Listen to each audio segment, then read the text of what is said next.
말라기 3장 7절에서 10절입니다. 말라기 3장 7절에서 10절. 만군의 여호와가 이르노라. 너희 조상들의 날로부터 너희가 나의 규례를 떠나 지키지 아니하였도다. 그런즉 내게로 돌아오라. 그리하면 나도 너희에게로 돌아가리라 하였더니 너희가 이르기를 우리가 어떻게 하여야 돌아가리까 하는도다. 사람이 어찌 하나님의 것을 도둑질하겠느냐. 그러나 너희는 나의 것을 도둑질하고도 말하기를 우리가 어떻게 주의 것을 도둑질하였나이까 하는도다. 이는 곧 11조와 봉헌물이라. 너희 곧 온 나라가 나의 것을 도둑질하였으므로 너희가 저주를 받았느니라. 만군의 여호와가 이르노라. 아멘. Are you ready? 준비되셨습니까? 오늘은 56번째 56번째 Are you ready? 소제목으로는 예배가 회복되면 하늘문이 열린다. 두 번째입니다. 예배가 회복되면 하늘문이 열린다. 이런 소제목으로 함께 오늘도 은혜를 나누겠습니다. 자, 오늘도 열린 마음으로 함께 말씀을 듣고 이 은혜 가운데 깊이 들어가게 되기를 원합니다. 자, 계속해서 우리가 Are you ready? 이 시대에 우리가 어떻게 준비되어져야 하는가, 그런 방향으로 함께 말씀을 나누고 있습니다. 우리가 돌아오는 방법이 있다 그랬어요. 돌아오는 방법이 있어요. 돌아오는 방법이 있는데 그게 뭐냐 하면 첫째 7절에 이렇게 말합니다. 너희가 나의 규례를 떠나 지키지 아니하였도다. 그런즉 내게로 돌아오라. 이렇게 말하고 있어요. 여러분, 이것은 구약이나 신약의 핵심 중에 핵심입니다. 우리가 하나님께로 돌아가는 방법, 그게 뭘까요? 규례를 회복하는 거예요. 그럼 규례라고 하는 것은 뭘까요? 이걸 다른 말로 말하면 하나님의 말씀인 것입니다. 그래서 우리가 돌아가는 방법 중에 가장 빠른 게 뭐냐 하면 하나님의 말씀을 듣고 순종하는 것입니다. 할렐루야. 두 번째, 우리가 돌아가는 방법이 있습니다. 자, 내 안에 말씀이 회복돼요. 말씀이 회복되면 그 다음에 우리 안에 일어나는 게 뭘까요? 예배가 회복되어집니다. 그래서 두 번째는 예배를 회복하는 것입니다. 근데 예배를 회복하기 위해서 하나님께서 우리에게 원하는 게 뭐냐 하면 야, 너 11조와 헌물을 드려라, 이렇게 말하고 있어요. 하나님께서 예배를 드리라라고 말씀을 하고 있을 때 이제 우리가 예배를 그냥 드릴 수가 없어요. 여러분, 레위기를 보면 무엇인가 하는 게 가지고 나가 하나님 앞에 예배를 드려야 되는 거예요. 그 중에 하나가 뭐냐 하면 이제 하나님께서 우리에게 땅을 경작하고 그 땅을 기업으로 주었어요. 그래서 기업으로 준 그 땅에 경작합니다. 그런 경작하여 소출을 얻으면 하나님은 우리가 뭐 하는 자가 되기 원하면 감사하는 자가 되라, 감사하기를 원하고 있어요. 감사하는데 그 중에 하나가 뭐냐면 10의 하나를 하나님께 드리는 거예요. 그래서 우리가 하나님 앞에 예배할 때는 예물을 가지고 나아갑니다. 두 번째, 하나님이 내 앞에 나올 때는 빈손으로 내게 나오지 말지니라고 했어요. 근데 빈손으로 나가지 않기 전에 하나님께서 우리에게 먼저 무엇을 주냐면 내가 내게 준 복을 헤아려 보아라, 이렇게 말하고 있어요. 그래서 하나님은 우리에게 복을 주었어요. 그리고 그것 중에서 하나님이 원하는 것, 받으실 만한 거를 우리가 구별하여서 하나님께 드리는 겁니다. 그것을 우리는 봉헌물이다, 이렇게 이야기합니다. 다시 말해서 말라기 3장 10절에 소개하고 있는 11조와 봉헌물은 무엇이냐 하면 가장 기초적인 것인데 이것은 예배를 말하는 거예요. 근데 말라기 시대에 무엇이 무너졌냐 하면 예배가 무너졌어요. 그래서 11조와 봉헌물이 회복되어지는 것은 무엇이 회복되어지는 것이냐 하면 예배가 회복되어지는 거예요. 자, 그런 다음에 말라기 시대도 예배가 무너졌는데 이제 400년, 450년, 거의 한 500년 가까이가 되었어요. 그런데도 불구하고 예수님 시대에 여전히 무엇이 회복되지 않았을까요? 무엇이 회복되지 않았을까요? 예배가 회복되지 않았다는 거예요. 그래서 예수님께서 나귀를 타고 이제 예루살렘에 올라갑니다. 나귀를 탔다, 이 말은 뭐냐 하면 이제 예수님께서 십자가를 지고 죄를 감당하기 위해서 마지막 여정으로 올라가는 사건이죠. 근데 그때 예수님께서 첫날 성전에 들어가셔서 하신 일이 있어요. 무슨 일을 하셨나요? 상을 둘러 엎었다는 거예요. 이걸 한마디로 말하면 성전 정화, 성전을 개혁하고 깨끗하게 하는 것이라고 하는 겁니다. 그러면서 예수님께서 그 시대의 제사장들을 향하여서 뭐라고 외치고 있냐 하면, 내 집은 만민이 기도하는 집이 되어야 하는데 너희는 강도의 굴홀로 만들었다, 이렇게 말하고 있어요. 그래서 그 시대 예배를 집정하고 예배를 주관하고 예배를 드리는 제사장들, 즉 레위인들을 향하여서 뭐라고 말씀하고 있냐면, 야 너는 강도야, 강도야라고 말합니다. 그럼 강도는 왜 강도일까요? 내 거 아는데 내놔 이래가지고 빼앗는 거죠. 빼앗는 것을 우리는 도둑놈, 이렇게 이야기합니다. 근데 말라기 3장에 예수님께서 요한님께서 뭐라고 말씀하십니까? 너희는 나의 것을 도둑질하고도 라고 말합니다. 근데 그 시대 사람들이 뭐라고 말을 해요? 아니 어떻게 라는 단어가 3번 나오는데 그중에 이제 3번째가 이거예요. 어떻게 우리가 하나님의 것을 도둑질할 수 있나이까? 라고 말합니다. 그랬더니 하나님이 뭐라고 말하는 거예요? 내게 드려야 될 11조와 봉헌물을 드리지 않은 것이 도둑질하는 것이다, 이렇게 말하고 있습니다. 그러면 사단이 하는 일이 뭐냐 하는 거예요. 사단이 하는 일이 뭐냐 하면, 사단은 빼앗고 죽이고 멸망시키는 거예요. 그냥 빼앗는다라고 하는 말이 뭐예요? 강도죠. 강도의 소굴로 만들었다.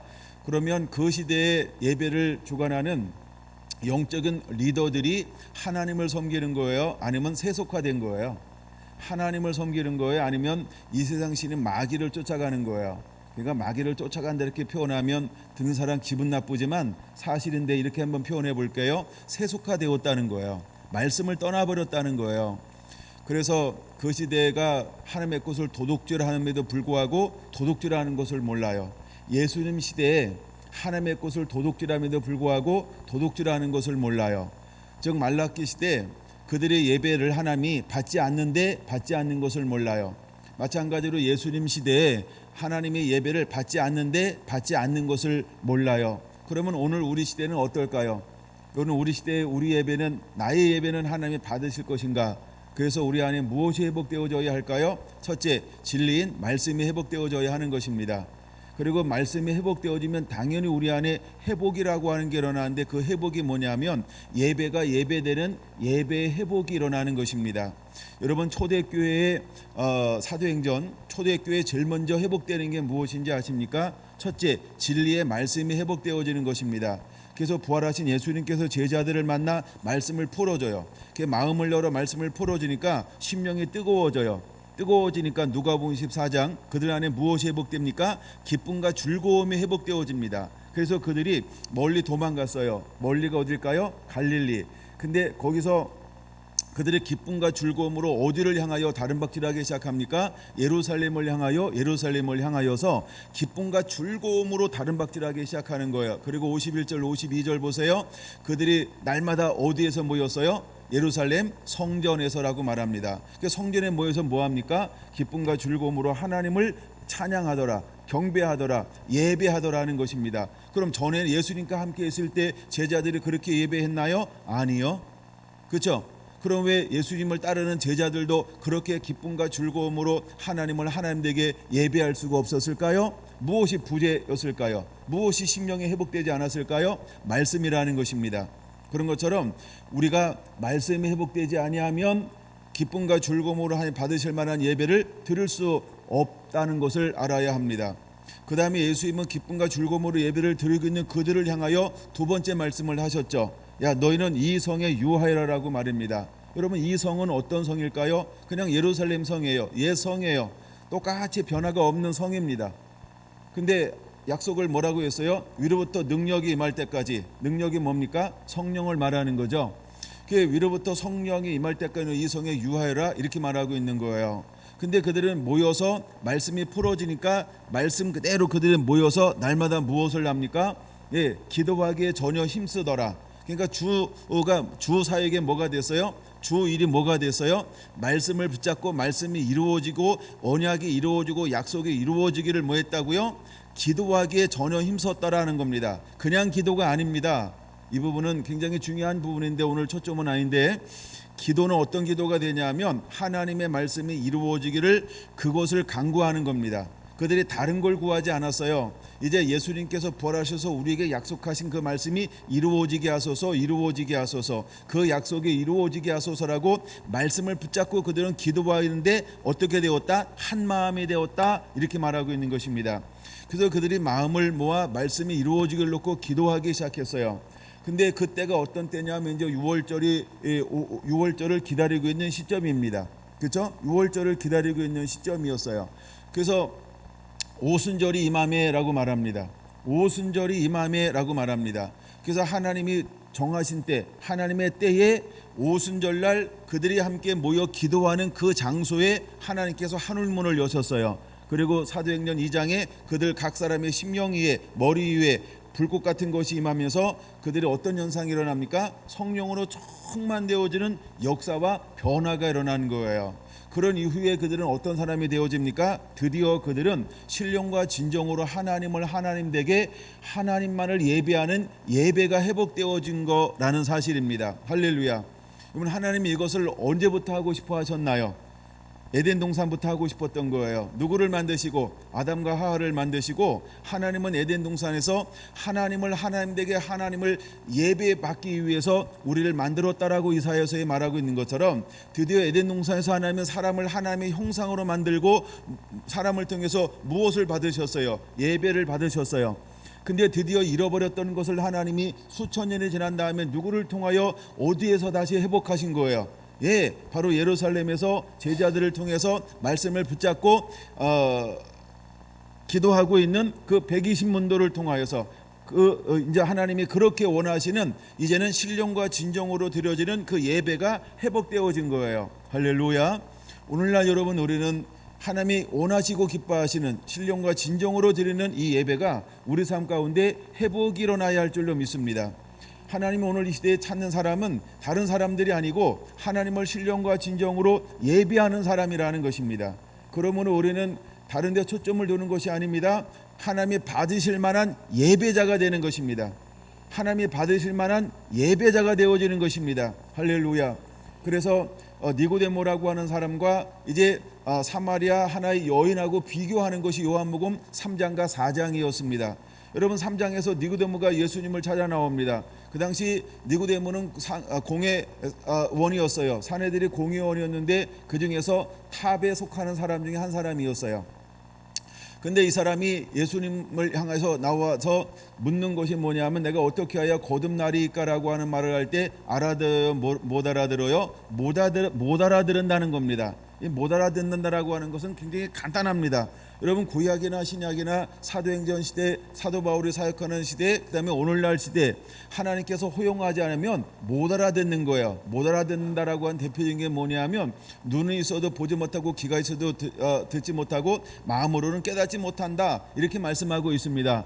근데 구약에도 수없이 그랬어요. 그럼 신약에는 어떻을까요? 예수님 시대도 마찬가지입니다. 마태복음 13장에 보니까 눈은 있는데 귀는 있는데 마음으로 깨닫지 못하고 귀로 듣지 못하고 눈으로 보지 못하는 그런 시대였다는 거예요. 그럼 성령을 받아서 땅까지로 복음을 증거하고 이방인의 세대가 전거되는데 가는 곳마다 다 주께로 돌아왔을까요? 그렇지 않습니다. 사도행전 28장에 보면 사도 바울이 어떤 말씀을 인용하고 있냐면, 바로 이사야 6장 이 8절 9절의 말씀을 인용하면서 그 시대도 어떤 사람을 만났어요? 네, 보지 못하고 듣지 못하고 깨닫지 못하는도다, 이렇게 말씀하고 있다라는 겁니다. 그럼 이것이 언제까지 그럴까요? 주님이 오실 때까지 실제로 사람들이요 보지 못하고 듣지 못하고 깨닫지 못하게 될 것입니다. 근데 그 중에 어떤 사람들이 존재하냐면, 이제 하나님의 은혜가 임하면 이 듣는 귀가 열리고 보는 눈이 회복되어지고 깨닫는 마음이 회복되어질 사람들이 있다라고 하는 것입니다. 그래서 하나님은 그 사람들에게 이제 하나님의 준비된 사람들을 파송하고 보내셔서 그들을 추수하게 될 것입니다. 할렐루야. 여러분, 이것은 굉장히 큰 틀이기 때문에 여러분들 약간 자꾸 들으시면 많이 이해가 하는데 굉장히 빨라질 겁니다. 그러므로 성령의 임함을 통해서 그 시대 그때 뭐가 회복되냐 하면 드디어 하나님의 신령과 진정으로 하는 예배가 회복되어지는 겁니다. 그래서 니고데모는 똑같이 주님 앞에 나와 예수님을 만났음에도 불구하고 그는 영안의 눈이 열리지 않아요. 귀가 열리지 않아요. 예, 그다음에 마음으로 깨달을 수가 없어요. 그러나 사마리아라고 하는 사람은 유대인들이 상종하지 않는 사람들인데 그들에게는 예수님께서 거기에 머물면서 근데 사마리아 사람들이 무엇에 대한 갈망이 있었는지가 중요합니다. 사마리아 사람들이 무엇에 대한 갈망이 있나요? 너 남편을 데려와라. 나는 남편이 없나이다. 내 말이 맞도다. 라고 하니까 이 수가성 여인이 그 사람이 어떤 사람인 걸 알았어요. 당신은 선지자로소이다 라고 했습니다. 근데 선지자라고 하는 사실을 아는 동시에 첫 번째 질문이 뭐였을까? 왜 그는 선지자라고 하는 것을 아는 동시에 첫 번째 질문을 그렇게 하고 있을까? 그러면 여러분 이 여인의 마음속에 무엇에 대한 갈망과 소망이 있었다는 걸 보여주는 거예요. 예배에 대한 갈망, 예배에 대한 소망. 늘 하나님 앞에 정말 예배를 드리고 싶은데 내 예배가 진짜 예배인가, 하나님 받으시는 예배인가라고 하는 이것에 대해서 이 여인은 굉장한 갈망이 있었다라고 하는 걸 보여주고 있는 것입니다. 여러분 이건 사마리아는 그 베들레헴에서 이제 성전을 만들었어요. 그런데 예루살렘의 성전에 가서 예배 드려야 되는데 이 거기에 상종을 하지 않기 때문에 또한 허용하지 않기 때문에 거기 가서 예배를 드릴 수가 없는 거예요.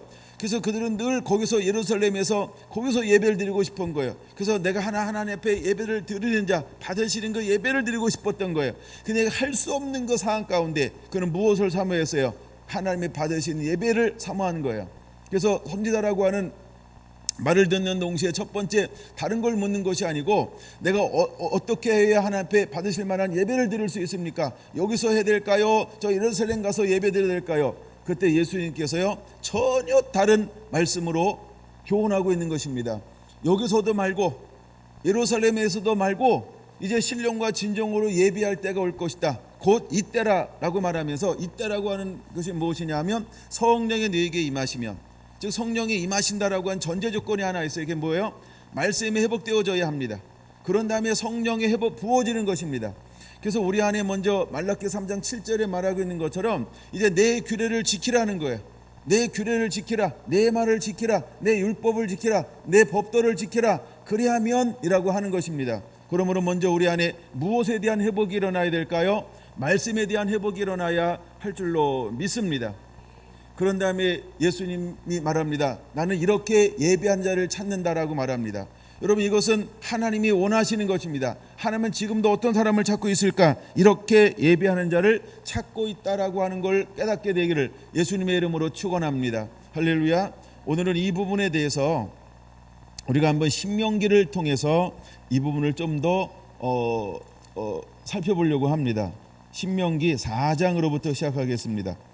신명기 4장 준비되셨나요? 자, 이제 신명기 4장 1절 한번 보겠습니다. 신명기 4장 1절 준비됐으면 1절 같이 읽습니다. 시작. 이스라엘아, 이제 내가 너희에게 가르치는 규례와 법도를 듣고 준행하라. 그리하면 너희가 살 것이요 너희 조상의 하나님 여호와께서 너희에게 주시는 땅에 들어가서 그것을 얻게 되리라. 아멘. 할렐루야. 자, 이제 이스라엘아 뭐라고 말합니까? 이제 내가 너희에게 가르친 규례와 법도를 듣고 준행하라라고 말하고 있습니다. 여기서 세 가지를 말하고 있죠. 규례와 법도를이라고 말합니다. 규례와 법도를이라고 말합니다. 그 다음에 규례와 법도를 하면 그 다음에 듣고 그 다음에 가장 중요한 거죠. 준행하라라고 말하고 있습니다. 여러분 이런 말씀이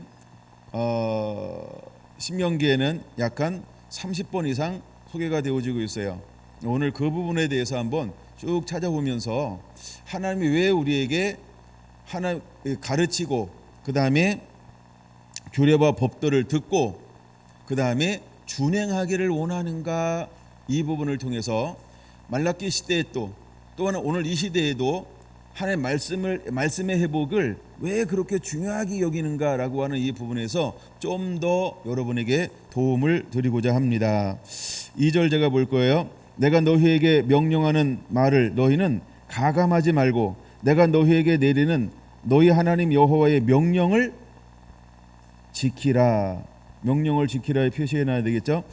여호와께서 바알보울의 일로 말미암아 행하신 바 너희가 눈으로 보았거니와 바알보울을 따른 모든 사람을 너희의 하나님 여호와께서 너희 가운데서 멸망시키셨으되, 그러니까 하나님 위에 다른 신을 섬기는 사람을 어떻게 했다? 멸망시켰다. 오직 너희 하나님 여호와께 붙어 떠나지 않는 너희는 오늘날까지 다 생존하였느니라. 여호와께 붙어. 그럼 여러분, 붙어 있다라고 하는 말은 뭘까요? 말씀을 순종한다 이 말인 것입니다. 그러면 저와 여러분들은 무엇을 선택하는 자가 되어야 할까? 그렇죠? 예, 우리 그냥 여호와께 붙어 있으면 됩니다. 붙어라고 하는 말을 성경에 다른 용어가 하나 있어요. 그게 뭐냐 하면 어디에 속하여 이런 단어가 있어요. 너 어디에 속했니 이런 단어가 있어요. 예를 들어 이런 겁니다. 노아의 부인이 의로웠을까? 너무 깊이 들어가지 않을게요. 오늘은 이런 겁니다. 노아와 그 8 식구 이렇게 말하죠. 예, 그러면 노아의 의로움 때문에라고 말합니다. 가장 대표적인 게 아마 이런 걸 거예요. 여리고성에 들어갔는데 기생 라합이 있어요. 그런 라합이 있는데 그 집에 이제 다 모였어요. 그랬더니 너에게 속한 자는 다 구원함을 받으리라 이렇게 약속을 해주고 있습니다.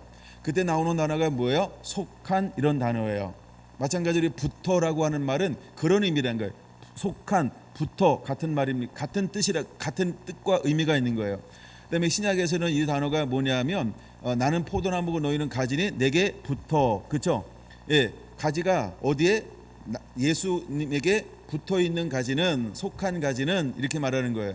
그다음에 이제 복음서에는 이 단어가 어떻게 나오냐 하면 예수 그리스도 아내라고 하는 아내라는 단어로 이렇게 우리에게 보여지고 있는 것입니다. 그러니까 붙어 있다라고 하는 건 굉장히 중요한 의미라는 거예요. 그럼 여러분은 어디에 붙어 있는지 압니까? 어디에 붙어 있어야 될까요? 예, 자석처럼 예수님께 딱 붙어 있어야 됩니다.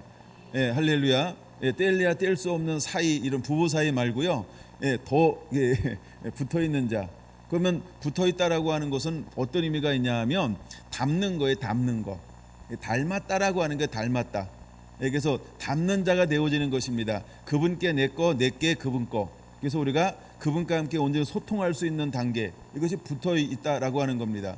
그럼 붙어 있다라고 하는 사람의 특징이 뭐냐면 성경에 이런 용어를 써요. 함께라는 단어와 그 다음에 동행이라는 단어가 있습니다. 그래서 하나님의 모든 부른 사람, 그다음 믿음으로 승리한 사람들의 공통점 중에 하나가 뭐냐하면 하나님이 함께하사 이런 그 함께라는 단어가 있어요. 여러분들에게 붙어 있는 자가 되기를 축원합니다. 할렐루야. 5절 내가 나의 하나님 여호와께서 명령하신 대로 규례와 법도를 너희에게 가르쳤나니 규례와 법도 이는 너희가 들어가서 기업으로 차지할 땅에서 그대로 행하게 하려 함인즉이라고 말하고 있습니다. 그렇죠? 그러면 이제 하나님은 이제 적과 꿀은 가나안 땅을 주었어요. 근데 그걸 기업으로 주었어요. 근데 거기서 어떻게 해야 됩니까? 행하게 하려 함이니라는 게 목적이죠. 너희는 이것을 지켜 뭐하라? 행하라라고 말하고 있어요. 행하면 여러 민족 앞에서 너희의 지혜가 될 것이고 너희의 지식이 될 것이다. 뭐가? 하나님의 말씀이, 즉 율례와 법도와 계명이 지식이 되고 지혜가 될 거라는 것입니다. 그들이 이 모든 규례를 듣고 이르기를 이 큰 나라 사람은 과연 지혜와 지식이 있는 백성이로다 하리라 이렇게 말합니다. 제가 성경 읽을 때가 깜짝 놀란 단어가 이런 단어입니다. 이게 3번 나오는데요. 큰 나라 사람 이렇게 말합니다. 갑자기 이스라엘 백성들을 하나님이 뭐라고 불러요? 이 큰 나라 백성 이렇게 말합니다. 그러면 실제로 보세요. 이스라엘이 큰 나라입니까? 아닙니다. 근데 왜 큰 나라 이렇게 말할까요? 하나님이 도우시고 하나님이 보호하시고 하나님이 인도하시고 하나님이 지켜주시고 하나님이 책임져 주시니까 쓰는 단어가 뭐예요? 큰 나라 이겁니다. 하나님이 함께 하니까요 이방 나라가 점령할 수가 없어요. 예, 이길 수가 없어요. 다스릴 수가 없어요. 어떻게 압제할 수가 없어요. 왜? 하나님이 도우시니까. 그래서 하나님이 쓰시는 단어가 뭐예요? 큰 나라. 큰 나라라고 하는 것은 실제로 우리가 말하는 세상적인 개념에 사이즈가 크니까 큰 나라, 인구가 많으니까 큰 나라, 경제력이 좋으니까 큰 나라, 군사력이 좋으니까 큰 나라 이런 개념이 아니에요. 그냥 내가 하나 이거 둘이었다 할지라도 한 가정이라 할지라도 하나님이 그렇죠? 하나님이 도우심으로 큰 나라가 된다. 그런 의미라고 하는 거야. 예, 할렐루야. 그래서 큰 나라라고 하는 단어가 계속 연거푸 3번이나 기록되어져 있어요. 8절, 7절 넘어가서 오늘 내가 너희에게 선포하는 이 율법과 같이 그 규례와 법도가 공의로운 큰 나라가 어디 있느냐. 할렐루야. 여러분들이 이 말씀을 그대로 지켜 행하는 자가 되기를 원합니다. 할렐루야. 할렐루야. 할렐루야. 14절 볼까요?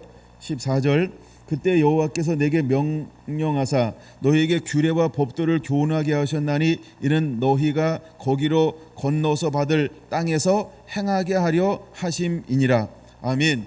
이제 우리가 적과 꿀이는 가나안 땅에 들어가서 어떤 삶을 살아야 합니까?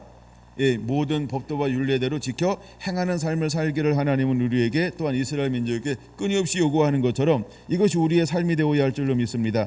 5장 1절로 넘어갈게요. 5장 1절 시작. 모세가 온 이스라엘을 불러 그들에게 이르되 이스라엘아 오늘 내가 너희의 귀에 말하는 규례와 법도를 듣고 그것을 배우며 그것을 지켜 행하라. 할렐루야.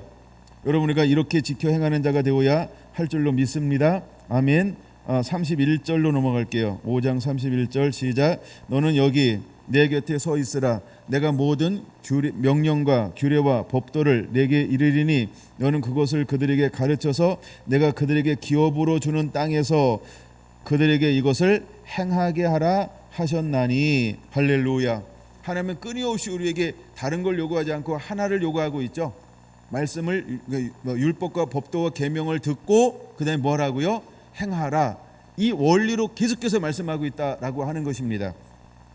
32절 봅니다. 그런즉 너희 하나님 여호와께서 너희에게 명령하신 대로 너희는 삼가 행하여 좌로나 우로나 치우치지 말고 너희 하나님 여호와께서 너희에게 명령하신 모든 도를 행하라. 그리하면 너희가 살 것이요 복이 너희에게 있을 것이며 너희가 차지한 땅에서 너희의 날이 길리라. 할렐루야. 할렐루야. 여러분 우리가 이대로 행하면 하나님께서 무한한 축복을 주실 것을 믿으시기 바랍니다. 6장 1절 보겠습니다. 이는 곧 너희 하나님 여호와께서 너희에게 가르치라고 명하신 명령과 규례와 법도라. 너희가 건너가서 차지할 땅에서 행할 것이니 곧 너와 내 아들과 내 손자들이 평생에 내 하나님 여호와를 경외하며 내가 너희에게 명한 그 모든 규례와 명령을 지키게 하기 위한 것이며 또 내 나를 장구하게 하기 위한 것이라. 이스라엘아 삼가 듣고 그것을 행하라. 그리하면 내가 복을 받고 내 조상들의 하나님 여호와께 내게 허락하신 같이 젖과 꿀이 흐르는 땅에서 내가 크게 번성하리라. 할렐루야. 이것이 하나님이 저와 여러분들을 향한 하나님의 계획이라고 하는 것으로 믿으시기를 바랍니다. 아멘.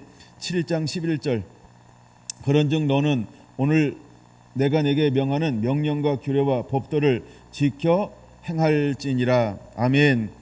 12절 너희가 이 모든 법도를 듣고 지켜 행하면 듣고 지켜 행하면 내 하나님 여호와께서 내 조상들에게 맹세하신 언약을 지켜 내게 인애를 베푸실 것이라.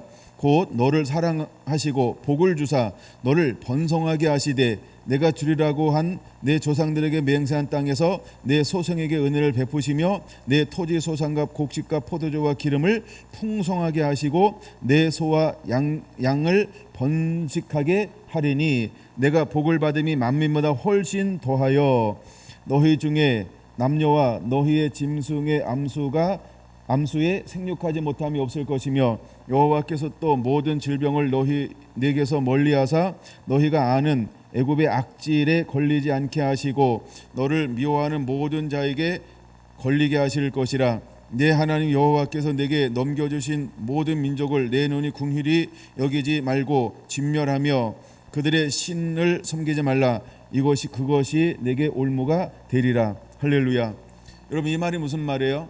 우리가 하나님 앞에 온전히 순종하면 말씀 안에 거하면 하나님이 우리를 어떻게 했다는 거예요? 복의 복을 도와줘서 모든 필요를 채워주겠다라고 말하고 있는 것입니다.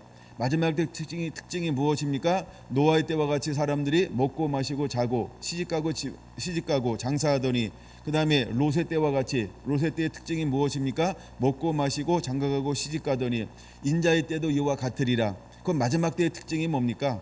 무엇을 먹을까 마실까 입을까 염려하지 말아라. 할렐루야. 이것은 이방인들이 구하는 겁니다. 이건 믿음이 없는 사람들이 구하는 것입니다. 그러면 말라기 시대에 왜 예배가 무너졌을까요? 그들은 하나님께 빠른 것이 아니라 자기 일에 빨랐어요. 정치적으로 빨랐어요. 그래서 가장 좋은 것이 있음에도 불구하고 하나님께 좋은 것을 드리지 않고 어떤 걸 드립니까? 상한 거, 병든 거, 눈먼 거, 골문 거 이런 걸 드렸다는 말이에요. 그래서 그들에게 무엇이 임합니까? 저주가 임했어요. 잘 될 이유가 없었던 거예요. 근데 그 한가운데는 어떤 마음이 있는 거예요? 탐심, 탐욕이라고 하는 게 있습니다. 근데 죄가 잉태한 지 무엇을 낳습니까? 욕심이 잉태한 지 무엇을 만들어내요? 죄를 낳는 거예요.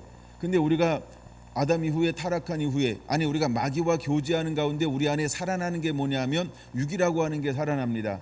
그래서 나중에 그가 고백하죠. 오호 곤고한 자로다라고 말입니다. 아담도 곤고한 자라고 고백하고 있고 사도 바울도 곤고한 자라고 고백하고 있어요. 그런 것처럼 우리도 곤고한 자죠. 그러니까 내 능과 힘으로는 육이라고 하는 걸 이길 수가 없어요. 그래서 요한일서 2장에 말하고 있는 것처럼 육신의 정욕, 안목의 정욕, 이생의 자랑, 이것은 다 어디로부터 오는 것이다? 세상으로부터 오는 것이다. 세상은 무엇을 말하나요? 사단을 말하는 것입니다. 사단을 말하는 거예요. 그래서 사단은 우리에게 무엇을 끊임없이 갖다 주냐 하면 육신의 정욕, 이생의 자랑, 그 다음에 안목의 정욕을 갖다 주는 거예요. 우리가 하나님 말씀 안에 거하지 아니하면 바로 사단이 우리에게 접근해서 무엇을 우리에게 뿌리고 갈까요? 가라지를 뿌리고 가는데 이 가라지는 자라면 자랄수록 무엇을 먹나요? 알곡을 먹는 거예요. 그래서 가라지는 어디서 왕성하게 자랄까요? 알곡이 있는 곳에서 왕성하게 자라납니다. 근데 가라지길에 있는 곳에 보세요. 왕성하게 자라나? 아닙니다. 일정 수준 자라나고 더 이상 자라나지 않아요. 그런 것처럼 이제 하나님은 우리 안에 무엇에 대해서 계속해서 말씀하고 있는 걸까요? 탐욕이요, 탐심이요. 모든 죄가 오는데 어디로부터 올까요? 탐심으로부터 죄가 온다라고 하는 것입니다. 그래서 돈이 죄가 아니고요, 돈을 사랑함이 일만하게 뿌리가 되나니 이렇게 말하고 있습니다. 근데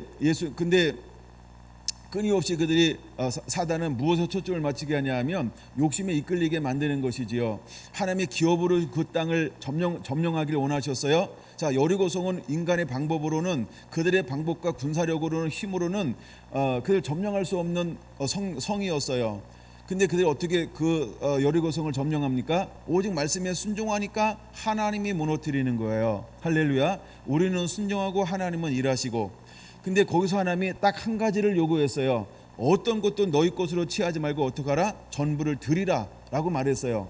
근데 여리고를 점령하는 그 가운데 몇 사람이요? 한 사람이 무엇을 품었어요? 욕심을 품었다는 거예요. 그 사람이 이름이 다 아시죠, 여러분? 아시죠? 아간이기 때문에 다 알 것 같아요. 근데 아간이라는 사람 딱 한 사람이 뭘 품었어요? 욕심을 품음에, 욕심이라고 표현하고 있어요. 탐심이 들어왔다는 거예요. 근데 탐심은 누가 갖다 주는 거예요? 사단이요. 그런 것처럼 우리 공동체 안에 하나님의 영광이 회복될 때 사단도 틈을 통해서 끊임없이 우리를 유혹할 겁니다. 무엇으로? 정욕으로요, 탐심으로요, 욕심으로요. 다 같은 말인데 그렇게 쓰는 겁니다, 성경이. 근데 그 탐심이 딱 들어왔어요. 그 다음에 아이니까 쉽게 이길 수 있잖아요, 그렇죠? 아이는 작은 성이에요. 근데 그 작은 성에 작은 무리가 올라갔어요. 근데 그 작은 무리는 충분히 그 성을 점령하고도 나올 만한 그런 사실 군대가 올라갔습니다. 어떻게 됐습니까? 그들이 아이가 소리치기 시작하니까 그들이 도망치면서 수십 명이 죽었어요. 이길 거라고 생각했습니다. 근데 왜 이길 수가 없었을까요? 내 능과 힘으로 스스로는 아무것도 할 수 없다라고 한 걸 보여주는 거예요. 그러면 여러분, 우리가 어떻게 하나님을 향하여 나아가야 될까요? 말씀의 순종이 얼마나 중요하고 소중한지를 깨달아야 돼요. 근데 그들이 대표하는 이유는 하나입니다. 불순종입니다. 왜 불순종하게 됐습니까? 내 안에 탐심이 들어오니까, 욕심이 들어오니까, 욕망이 들어오니까 무너지기 시작하는 거예요. 그래서 우리가 순종이라고 하는 건 뭐냐면 온전한이라고 하는 거예요. 그래서 말라기 3장 10절에 뭐라고 말합니까? 온전한이라고 표현하는 거예요. 그냥 11조가 아니고 온전한 11조, 온전한 봉헌물이라고 표현하는 것은 아간처럼 너 온전히 드리라라고 말했는데 거기에 탐심이 들어가니까, 그럼 탐심은 누가 갖다 주는 거예요? 창세기 3장처럼 보암직 먹음직 재력될 만큼 탐스럽게 함이라고 하는 것처럼 탐심은 사단이 가져다 주는 거예요. 여러분, 예수님을 팔았던 가룟 유다에 대해서 나눴어요. 가룟 유다가 무엇 때문에 넘어지나요? 돈깨를 맡은 사람이더라. 근데 돈깨를 맡은 사람인데 그가 마음에 뭘 품었어요? 탐심, 욕심을 품었어요. 그래서 사도 가룟 유다가 나오는 그 앞에 누가 기록되는지 혹시 여러분 아십니까? 옥합을 깨뜨린 한 여인이 기록되어져 있어요. 그래서 가장 비싼 옥합을 갖다가 깨뜨려 예수님의 장사를 준비합니다. 그랬더니 가룟 유다가 뭐라고 말합니까? 이 사람아, 이게 무슨 짓을 하는 거냐? 이것을 봐라, 가난한 자에게 200대나 될 수 있는데 가난한 사람을 나누어주면 얼마 있고 왜 허비하느냐? 이렇게 본다는 거예요. 여러분, 이 말이 옳은 것처럼 보이고 윤리적인 것처럼 보이고 하여간 뭐 굉장히 괜찮은 것처럼 보인다는 말이에요. 여러분, 그 뉴스에 속지 않게 되기를 바랍니다. 그 공갈이에요. 그 안에는 뭘 품었어요? 욕심이요, 탐심이요. 그런 돈깨를 맡은 자인데 돈깨에 맡아서 그래서 빼어서 가는 자라고 하는 겁니다. 그래서 그런 그 안에 동기가 순수하지 않아요. 그래서 하나님은 우리에게 무엇을 보냐면 마음의 동기를 보는 거예요. 마음의 동기를. 이제 예수님께서 먼저 언약의 사자로 오셔서 두 가지 하신다 그랬잖아요. 불로 연단할 겁니다. 그 다음에 잿물로 깨끗하게 할 겁니다. 그럼 불로 연단하고 잿물로 깨끗하게 하는데 무엇을 만질까요? 겉모습을 성형수술해 주는 게 아니고요, 내면의 세계를 성형수술할 겁니다. 어떻게? 깨끗하게요. 예, 그래서 우리 마음이 하나님 마음에 합하도록 우리 마음을 만들어 주게 될 거라고 하는 겁니다. 그럼 오늘날 이 시대에 우리가 어떤 준비가 되어져 있어야 될까요? 속사람의 변화가 일어나야 할 줄로 믿습니다. 할렐루야. 우리가 속사람의 변화가 되지 아니하면 하나님의 손에 온전히 붙들려 쓰임 받는 데는 너무나 많은 어려움이 있어요. 무엇 때문에? 계속해서 끌립니다. 계속해서 치우칩니다. 계속해서 막 기웃기웃거립니다. 계속 흔들립니다. 왜 흔들릴까요? 내가 하나님 마음에 정함이 없기 때문에 그런 거예요. 내 마음이 정한 마음이 없기 때문에 그런 거예요.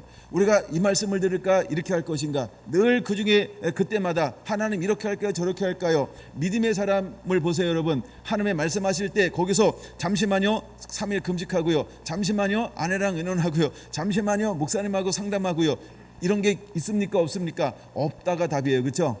그러면 왜 이 사람들은 상담하지 않을까요? 왜 기도하지 않을까요? 왜 금식하지 않을까요? 왜 시간을 달라고 얘기하지 않을까요? 뭐가 바뀐 거예요? 중심이 바뀌었기 때문에 그런 거예요. 주님이 말씀하시면 뭐하고? 순종하고. 이것이 우리 삶의 원리가 되어야 할 줄로 믿습니다. 그럼 오늘 이 시대를 살아가는 저와 여러분들에게 어떤 마음이 회복되어져야 할까요? 말씀대로라고 하는, 할렐루야, 규례대로, 명령대로, 법도대로라고 하는 것이 그냥 회복되어져 있어야 할 줄로 믿습니다.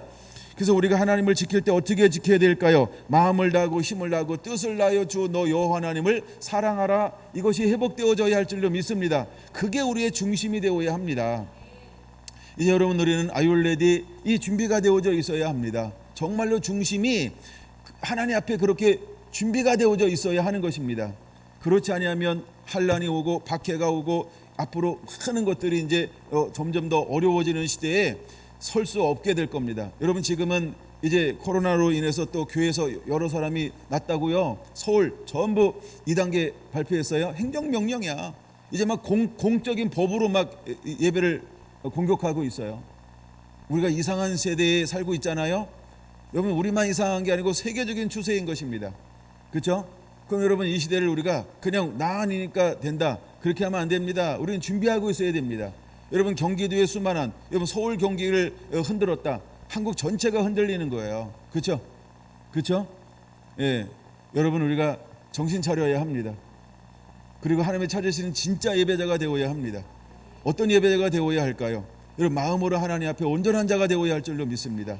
정말로 온 마음을 다하고 뜻을 다하고 힘을 다하여 주 너 여호와 하나님만을 사랑하는 자인가, 이 정체성을 우리가 분명하게 드러내야 할 줄로 믿습니다. 이거 드러내지 못하면 흔들리는 거예요. 여러분, 우리가 서 있는 건 힘들고 어려워요. 넘어지는 건 굉장히 쉽습니다.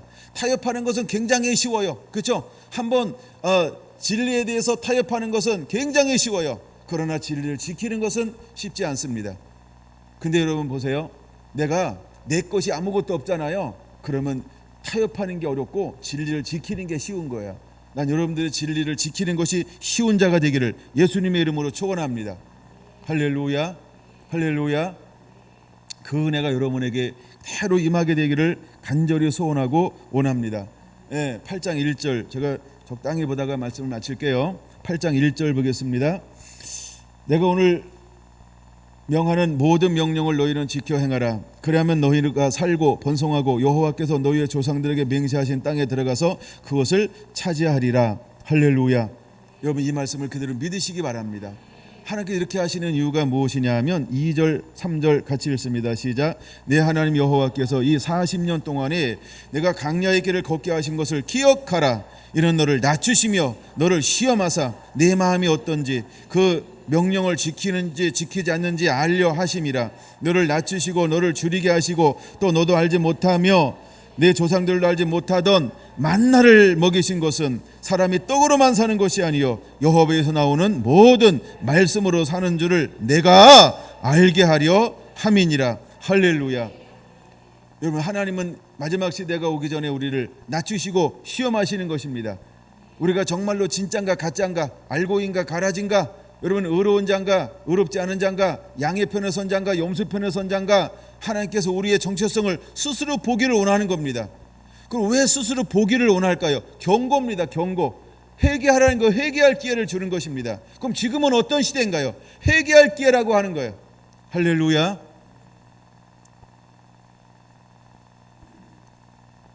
이제 우리가 떡으로만 사는 것이 아니고 여호와에서 나오는 모든 말씀으로 사는 시대인 것을 우리가 깨달아야 할 줄로 믿습니다. 아멘. 근데 하나님이 그들을 어떻게 인도하시나요? 어떻게 인도하시나요? 왜 여러분 우리가 하나님의 것을 도둑질하며 삽니까? 하나님을 온전히 신뢰하지 않기 때문에 도둑질하는 겁니다. 말라기 시대에 무엇이 무너졌어요? 말씀이 무너졌어요. 이미 여러분 학계로부터 그 다음에 학계로부터 느헤미야로부터 무엇이 무너졌나요? 말씀이 무너진 거예요. 말씀이 무너진 거예요. 그렇죠? 그래서 하나님께서 학자 에스라를 세우는 이유가 어딨나요? 학자 에스라를 세우는 이유가 어딨다 그랬어요? 작년에 나눈 건데 학자 에스라를 세우는 이유가 어딨다 그랬어요? 말씀을 회복하기 위해서. 말씀을 회복하기 위해서. 말씀을 회복하기 위해서. 그래서 에스라를 통해서 개혁하는데 어떤 개혁을 합니까? 야 제사장들아, 너희가 어찌하여 이방인과 결혼할 수 있겠냐? 그 특별히 제사장 그룹 레위인들을 개혁하는 거예요. 뭐에 대한 뭘 개혁하고 있는 거예요? 왜 이방인과 결혼했냐는 거예요. 왜 이방인과 결혼한 게 무엇이 문제가 될까요? 단순히 여자가 중요한 게 아니고요. 이방인 여자 무엇이 중요할까요? 그 뒷배경이요. 그들의 문화가 들어온다는 거예요. 세상 문화가 들어온다는 거예요. 타락한 문화가 들어온다는 거예요. 신접한 문화가 들어온다는 거예요. 누구에게? 예배를 섬기고 예배하고 이스라엘을 예배로 인도할 영적인 지도자들 가운데 세상의 문화가 들어온다는 거예요. 그래서 하나님은 그들을 개혁하기 위해서 에스라 학자 에스라를 파송하는 것입니다. 여러분, 하나님의 사람들이 무엇이 무너지면 다 무너지는 걸까요? 예배가 무너지면 다 무너지는 거예요. 그러면 우리 안에 말씀이 말씀되게 회복이 일어나야 할 줄로 믿습니다. 여러분, 이것을 결코 가볍게 여기지 않게 되길 바랍니다. 단순히 이방인 여자 뭐 좋죠, 그렇죠? 결혼해가지고 그 가문을 전도하겠다는데 얼마나 목적은 선하고 좋아요, 그렇죠? 여러분 막 그렇게 다 결혼했죠? 타협하신 분들, 이방인과 결혼하신 분들은 다 타협하고 결혼했잖아요. 아이고 가서 내가 전도할 거예요. 그 가문을 변화시킬 거예요. 나는 역사적 사명을 띠고 그 가정에 가는 거예요. 얼마나 좋아했어요. 좋은 가문 만났다고, 그렇죠? 명문가를 만났다고. 개뿔. 너무 제가 막 나간 건가요? 물론 그렇게 하신 분도 있어요. 하여간 잘하신 분도 있어요. 그러나 대부분의 사람들은 어떻게 했습니까? 실패했다는 거예요. 실패했다는 거예요. 그래서 제가 개뿔이라고 얘기한 건데, 근데 하나님은 이것을 뭐라고 표현하고 있어요? 그것을 허용하지 않아요. 특별히 예배자들이, 여러분 이 사람들은 바로 여러분을 말합니다. 제가 베드로 전서 2장을 통해서 말씀드렸잖아요. 우리는 하나님의 거룩한 나라요, 거룩한 기업이요, 거룩한 제장이요. 할렐루야. 우리가 예수 그리스도의 전부 예배자가 되었어요.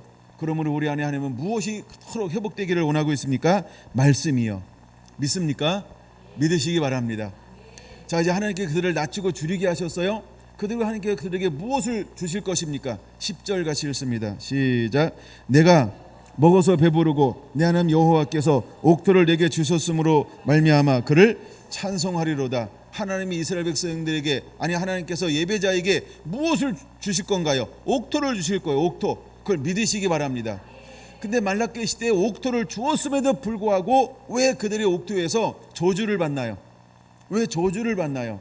혹시 여러분 저주를 받았나는 이 단어도 잊어버린 거 아닌지 모르겠어요.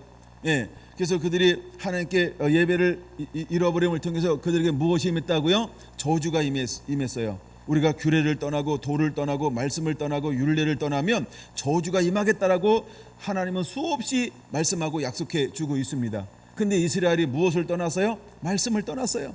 말씀을 떠나니까 그들에게 무엇이 임합니까? 저주가 임하는 겁니다. 저주가 임하니까 땅이 어떻게 됐어요? 곡식을 내지 않아요. 하늘에서 뭐가 오지 않아요? 비가 오지 않아요. 날씨가 어떻게 돼요? 이상한 거야. 이상한 거야. 그렇죠? 예, 막 40일, 50일, 60일 막 비가 와. 여기는 왜 이렇게 덥니? 이상한 거예요, 여러분.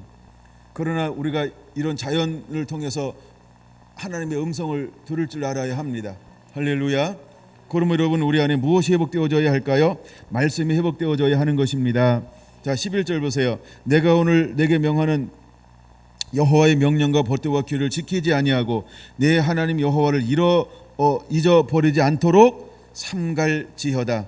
내가 모서 배부르고 아름다운 집을 짓고 거주하게 되며 또 내 소와 양이 번성하며 내 은금이 증식되며 내 소유가 다 풍부하게 될 때에, 그러면 여러분 12절 13절은 하나님의 언약 안에 거하면, 말씀 안에 거하면 하나님의 백성이 마땅히 당연하게 누려야 할 권리처럼 여겨지잖아요. 그렇죠?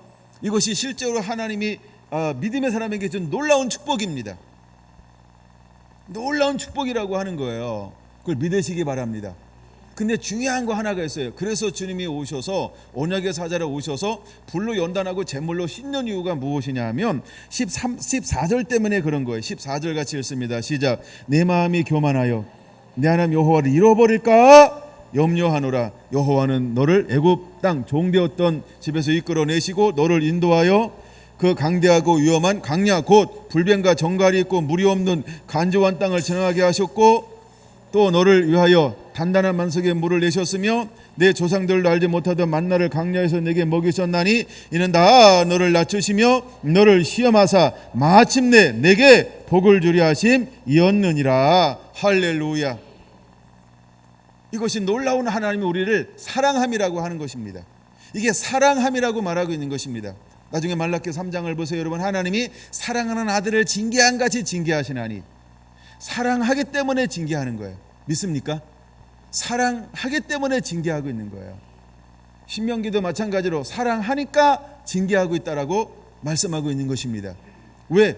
온전하고 더 좋은 것을, 그 기업을, 영원한 것을 누리게 하기 위해서. 그러므로 우리는 마땅히 우리 안에 무엇이 회복되어져야 할까? 예배가 회복되어져야 합니다. 예배가 회복되면 하늘문이 열립니다. 따라서 합시다. 예배가 회복되면 하늘문이 열린다. 예배가 회복되면 하늘문이 열린다. 한 번 더. 예배가 회복되면 하늘문이 열린다. 믿습니까? 여러분, 예배가 회복되면 하늘문은 열리게 되어져 있습니다. 신명기는 거기까지 보고 말라기에 돌아와서 한번 보고 말씀을 오전에 마치고 오후에 이어서 나눌게요. 자, 3장 10절 보겠습니다. 만군의 여호와가 이르노라. 너희 온전한 11절을 창고에 들여 나의 집에 양식이 있게 하고 그것으로 나를 시험하여 내가 하늘문을 열고 너희에게 복을 쌓을 것이 없도록 붙지 아니하나 보라. 이것이 하나님이 우리를 향한 놀라운 계획인 것입니다. 하나님은 예배가 회복되길 원하는 겁니다. 너 예배가 회복되면 하나님은 무엇 하시겠다고 말하고 있어요? 하늘문을 열 것이라는 거예요. 여러분, 땅에서 나는 것은 전부 누가 공급해 주어야 할까요? 누가 지키시고 누가 인도해 주셔야 할까요? 하나님이요. 근데 우리가 하나님께 예배가 회복되면 하나님이 우리에게 어떻게 하시겠다고 말했어요? 하늘문을 열고 내게 쌓을 곳이 없도록 붙지 않아 봐라. 하나님이 채워주겠다는 거예요. 하나님이 지켜주겠다는 거예요. 하나님이 돌봐주겠다는 거예요. 믿습니까? 근데 하나님 어떻게 돌봐주시겠다고 말하고 있습니까? 11절 보니까 메뚜기를 금하게 할 것이다 라고 말하고 있습니다. 또한 그 모든 밭에 포도나무 열매가 기한 전에 떨어지지 않게 하실 거라고 말합니다. 셋째 12절 너희 땅이 아름다워지게 할 것이다 라고 말하고 있습니다. 이것이 예배가 회복되는 자에게 주시는 놀라운 하나님의 은혜인 것입니다. 아멘. 여러분, 하나님께서 성결한 교회에 놀라운 축복을 주시는 것처럼 여러분 가정에 놀라운 하나님의 은혜를 부어주고 있는 것처럼 이제 우리가 이 놀라운 축복과 이 은혜를 가지고 나가 함께 나누는 자가 되어야 합니다. 나누는 자가 되어야 합니다. 하나님의 영광을 드러내는 자가 되어야 할 줄로 믿습니다. 예배가 회복되면 하늘문이 열릴 것입니다. 아멘. 이제 여러분들이 주님이 찾는 신부들이 되기를 예수님의 이름으로 축원합니다.